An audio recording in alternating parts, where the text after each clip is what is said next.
have them marked wrong if they use small font? Yes.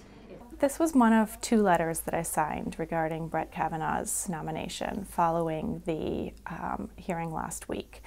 And the reason that I signed it was primarily because I watched the hearing and I was horrified. I was horrified by his conduct specifically, which is what the letter is about.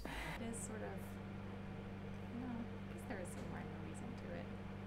From Judge Kavanaugh's opening all through the end, there was not any sort of demonstration of impartiality or the judicial temperament we expect. He went on a rant, a partisan rant. He treated Democrat senators incredibly disrespectfully in a way that you wouldn't really expect anyone to behave in any professional setting, let alone a judge, let alone someone who is being nominated for the Supreme Court of the United States. So she found a list of all of the federal courts' abbreviations. And people say, oh, well, you know, it's hard when you're accused of something, particularly if you're innocent. And that's true for people, litigants in courtrooms all across the country every day. They're accused of horrible things, and they're still expected to behave in a calm and reasoned manner.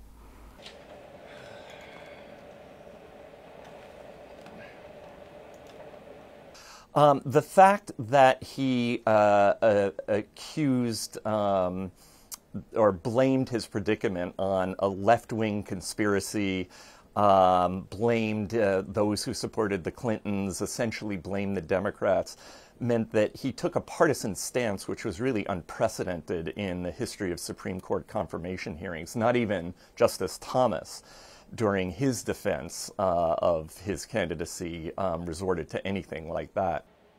And it just goes on and on and on.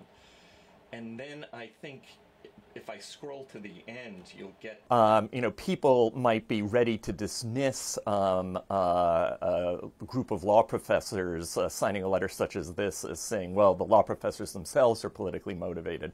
But I think if you look at the list, it's sufficiently large and sufficiently ideologically diverse that it indicates a genuine discomfort with the independence of this candidate, and that it's not, in fact, ideologically motivated. Oh yeah, here we go. The letter remains open for... I think he demonstrably lied at several points during the hearings. What has gotten a lot of press recently is in his response to Professor Ford. He was lying about the meaning of various terms in his yearbook and in other high school-related materials.